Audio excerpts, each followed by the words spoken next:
আপনারা নির্বাচনের আগে শুনেছিলেন যে আমরা দেশের মানুষের সামনে বলেছিলাম যে আমরা সরকার গঠন করতে, আল্লাহর রহমতে সরকার গঠন করতে সক্ষম হলে আমরা দেশের জন্য কতগুলো কাজ করতে চাই এবং কি কি সেই কাজগুলো ছিল আজ যে খাল খনন কর্মসূচি এখানে উদ্বোধন করলাম আমরা। এইরকম দেশে আমরা বিভিন্ন জায়গায় খাল খনন কর্মসূচির কাজ শুরু করতে চাই, পুনর্খননের কাজ শুরু করতে চাই এবং ইনশাল্লাহ আগামী 5 বছর আমরা সারা বাংলাদেশে আমাদের লক্ষ্য হচ্ছে 20,000 কিলোমিটার খাল আমরা খনন করব। কারণ এই খাল, এই যে পাতালি খাল, এই খাল খনন করার ফলে আমরা দেখেছি প্রায় 40,000 মানুষ উপকৃত হবে। এই এলাকার প্রায় 1200 হেক্টর জমিতে পানির সুবিধা পাবে কৃষিকাজের সময়। প্রায় 1200 মেট্রিক টন খাদ্যশস্য বেশি উৎপন্ন হবে এই এলাকায় এবং সরাসরি প্রায় 8,500 কৃষক ভাই সেই সেচ সুবিধা পাবে এই খাল পুনর্খনন করার মাধ্যমে। এইভাবে চিন্তা করুন, সারা বাংলাদেশে যদি আমরা যেই খালগুলোকে লক্ষ্য করেছি সেই খালগুলো যদি খনন এবং পুনর্খনন করতে পারি, তাহলে চিন্তা করুন এই একটি এলাকাতেই এই 10 বর্গ কিলোমিটার এলাকার মানুষ এই পানির সুবিধা পাবে। তার মধ্যে 40,000 মানুষ তো পানির সুবিধা পাবে, সাথে 8,500 কৃষক ভাই সরাসরি যারা কৃষক তারা সেই সুবিধা পাবে একটি উপজেলাতে, এই সদর থানাতেই। তাহলে চিন্তা করুন আমরা যদি 20,000 কিলোমিটার খাল খনন করতে পারি, সারা বাংলাদেশে কত কৃষক ভাই সরাসরি সেচের সুবিধা পাবে। আমরা আগেই বলেছি, সব সময় বলছি, আজকেও বলছি, বিএনপির রাজনীতি হচ্ছে মানুষের জন্য রাজনীতি এবং সেই জন্যই আমরা কৃষক ভাইদের পাশে দাঁড়ানোর জন্য, কৃষক ভাইদের সুবিধার জন্য, কৃষক ভাইদেরকে স্বাবলম্বী করে গড়ে তোলার জন্য আমরা এই খাল খনন কর্মসূচি যেমন শুরু করেছি, একই সাথে আমরা নির্বাচনের আগে বলেছিলাম যে আমরা কৃষক ভাইদেরকে প্রতি বছর তাদের বীজ, কীটনাশক, ওষুধ বলুন, সার বলুন কেনার জন্য প্রতি বছর এককালীন আমরা তাদেরকে 2,500 টাকার একটি সুবিধা দিতে চাই এবং সেটি দিব আমরা ইনশাল্লাহ কৃষক কার্ডের মাধ্যমে। এই কথাটা আমরা বলেছিলাম। আপনারা জানেন 2 দিন আগে আমরা বাংলাদেশে বিএনপি এই বর্তমান সরকার গত ফেব্রুয়ারি মাসের 17 তারিখে সরকার গঠনের পরে এই গত 2 দিন আগে আমরা বাজেট উপস্থাপন করেছি। সেই বাজেটে আমরা কৃষকদের জন্য, কৃষক ভাইদের জন্য আমরা বরাদ্দ রেখেছি এবং ইনশাল্লাহ আগামী জুলাই মাস থেকে শুরু করে পর্যায়ক্রমিকভাবে আগামী 1 বছরের ভিতরে আমরা বাংলাদেশের প্রতিটি উপজেলায় 8 থেকে প্রায় 10,000 কৃষক ভাইদের কাছে আমরা এই কৃষক কার্ডের সুবিধা পৌঁছে দিতে সক্ষম হব ইনশাল্লাহ। প্রিয় ভাই বোনেরা, আগেই বলেছি আমাদের রাজনীতি হচ্ছে এই বাংলাদেশের জন্য, আমাদের রাজনীতি হচ্ছে এই বাংলাদেশের মানুষের জন্য। আমরা জানি গ্রামে গঞ্জে মিলিয়ে বাংলাদেশের শতকরা 70 থেকে 80% মানুষ, খেটে খাওয়া মানুষ বাংলাদেশের গ্রাম অঞ্চলগুলোতে বাস করে। বাংলাদেশের জনসংখ্যার অর্ধেক হচ্ছে নারী। এখন এই নারীদের দেশনেত্রী খালেদা জিয়া শিক্ষার ব্যবস্থা করে দিয়ে গিয়েছিলেন, বিনামূল্যে শিক্ষা ব্যবস্থা। সেই শিক্ষা ব্যবস্থা ক্লাস 1 থেকে ইন্টারমিডিয়েট পর্যন্ত দেশনেত্রী খালেদা জিয়া করে দিয়ে গেছিলেন। এই নারীরা যদি শিক্ষিত না হয়, তারা যদি স্বাবলম্বী হতে না পারে, তাহলে পুরুষের পাশে দাঁড়াতে পারবে না এবং বাংলাদেশ এগিয়ে যেতে পারবে না। সেই জন্য এই নারীদের শিক্ষা ব্যবস্থা, তারা যাতে আরো শিক্ষার সুযোগ পায়, সেই জন্য স্নাতক পর্যন্ত বা ডিগ্রি পর্যন্ত আমরা এই বর্তমান সরকার মেয়েদের শিক্ষা ব্যবস্থা ফ্রি করার ঘোষণা দিয়েছে।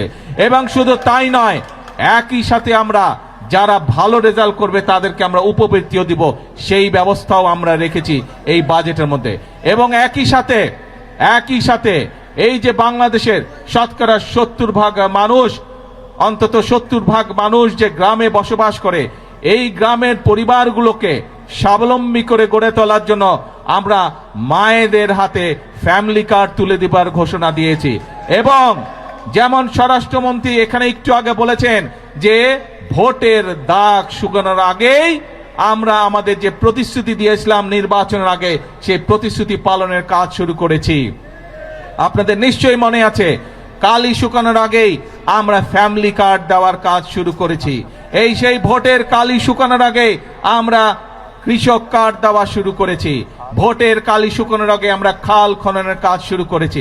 ঠিক যেভাবে ফ্যামিলি কার্ডের কাজ শুরু করেছি, ইনশাল্লাহ আগামী 1 বছরের মধ্যে বাংলাদেশের প্রতিটি উপজেলায় আমরা চেষ্টা করছি প্রত্যেক উপজেলা 8 থেকে 10,000 মায়ের হাতে আমরা এই ফ্যামিলি কার্ডের সুবিধা তুলে দিব। প্রিয় ভাই বোনেরা, আপনারা দেখেছেন যে বাজেট ঘোষিত হয়েছে 2 দিন আগে, সেখানে আমরা বলেছি আমরা এই দেশের মানুষের চিকিৎসার ব্যবস্থা ঘরে ঘরে পৌঁছে দিতে চাই। মানুষ যাতে চিকিৎসা সুবিধা পায়, মানুষ যাতে স্বল্প মূল্যে ওষুধ পেতে পারে, তার জন্য আমরা ব্যবস্থা গ্রহণ করছি।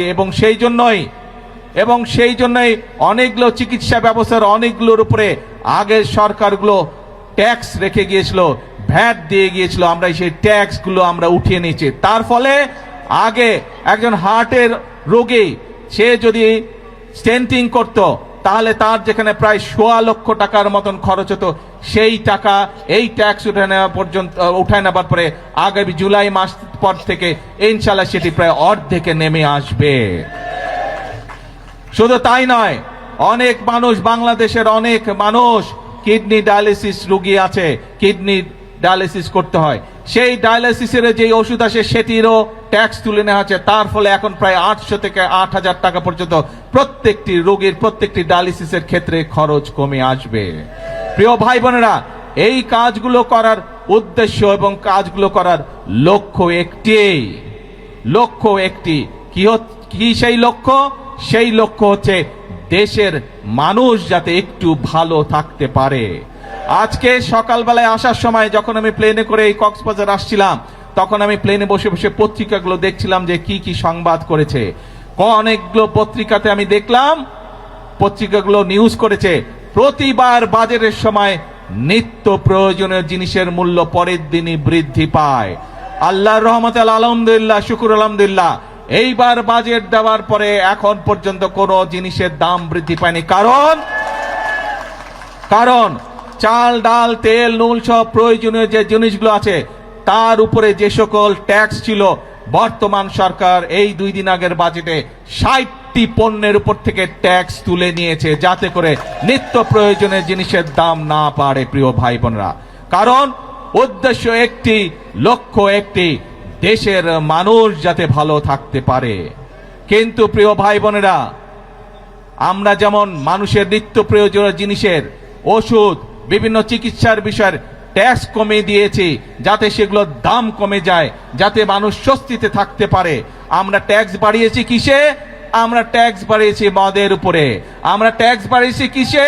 আমরা ট্যাক্স বাড়িয়েছি সিগারেটের উপরে, যা মানুষের জন্য ক্ষতিকারক।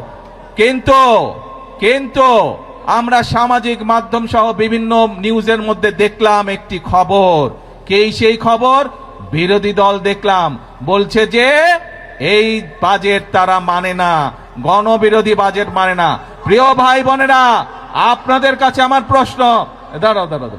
প্রিয় ভাই বোনেরা, আপনাদের কাছে আমি প্রশ্ন রেখে যেতে চাই, যেই বাজেটে ট্যাক্স কমানো হয় সেই বাজেটও বিরোধী দল মানে না। যেই বাজেটে মদের দাম বাড়ানো হয়, যেই বাজেটে সিগারেটের দাম বাড়ানো হয়, সেই বাজেটও বিরোধী দলের পছন্দ নয়। তাহলে এবার বিরোধী দলের উদ্দেশ্য বুঝতে পেরেছেন, লক্ষ্য বুঝতে পেরেছেন? তাদের লক্ষ্য বা উদ্দেশ্য দেশের মানুষের পাশে দাঁড়ানো নয়, তাদের উদ্দেশ্য একটাই, তাদের লক্ষ্য একটাই, সেটা হচ্ছে দেশের মধ্যে একটি অস্থিতিশীলতা, অশান্তি তৈরি করা, মানুষকে বিভ্রান্ত করা। প্রিয় ভাই বোনেরা, আমরা আরেকটি বিষয় এখানে বাজেটের মধ্যে উল্লেখ করেছি, বাংলাদেশ কৃষি প্রধান দেশ, কিন্তু কৃষির সাথে সাথে একই সাথে আমাদেরকে শিল্প বাণিজ্য গড়ে তুলতে হবে। এবং সে কারণেই শিল্প বাণিজ্য যদি গড়ে উঠতে পারে, আমাদের সন্তানরা সেখানে কর্মসংস্থানের ব্যবস্থা হবে, চাকরি বাকরি, ব্যবসা বাণিজ্য করতে পারবে। এবং সে কারণেই যে সকল শিল্প দেশে উৎপন্ন হয়, যে সকল দ্রব্য দেশে উৎপাদিত হয়, একই জিনিস যেগুলো বিদেশ থেকে আসে সেগুলোর উপরে আমরা ট্যাক্স বাড়িয়েছি, যাতে করে দেশে যেই দ্রব্যটি উৎপাদিত হচ্ছে সেই দ্রব্যটি যারা উৎপাদিত হচ্ছে সেই শিল্প কারখানাটি যাতে সাপোর্ট পেতে পারে তার ব্যবস্থা আমরা এই বাজেটের মধ্যে রেখেছি। এটিও বিরোধী দলের পছন্দ নয়। এখন প্রিয় ভাই বোনেরা, দেশের মালিক আপনারা, দেশের মালিক কোনো রাজনৈতিক দল নয়, দেশের মালিক কোনো পরিবার নয়, দেশের মালিক হচ্ছে বাংলাদেশের 20 কোটি জনগণ। এই 20 কোটি জনগণ যারা দেশের মালিক, আপনাদের কাছে আমি প্রশ্ন রেখে যাচ্ছি, আপনাদের কাছে আমি বিচার দিয়ে যাচ্ছি যে যারা জনগণকে বিভ্রান্ত করতে চায়, যেই বাজেটের মাধ্যমে জনগণের জন্য স্বস্তির ব্যবস্থার চেষ্টা করছে সরকার, সেই বাজেট বলে বিরোধী দল মানে না। তারা দাবি তুলেছে কেন মদের উপরে আমরা ট্যাক্স বাড়ালাম, তারা দাবি তুলেছে কেন আমরা সিগারেটের উপরে ট্যাক্স বাড়ালাম। এই তাদের দুঃখ, তাদের কষ্ট। কেন বর্তমান সরকার 60টি নিত্য প্রয়োজনীয় দ্রব্যমূল্যের ট্যাক্স কমে দিল, এই হচ্ছে তাদের দুঃখ। তাহলে কি এরা জনগণের বন্ধু হলো? জনগণের বন্ধু তারা হলো না। প্রিয় ভাই বোনেরা, আজ সময় এসেছে কারা জনগণের বন্ধু এবং কারা জনগণের বন্ধু নয় এইটি সঠিকভাবে নির্ণয় করতে হবে। আমরা অতীতে আমরা দেখেছি জনগণকে বিভ্রান্ত করে অনেকে অনেক কথা বলেছে, কিন্তু জনগণের ভাগ্য পরিবর্তন হয়নি, দেশের ভাগ্য পরিবর্তন হয়নি। এই প্রথম আমরা চেষ্টা করছি প্রিয় ভাই বোনেরা।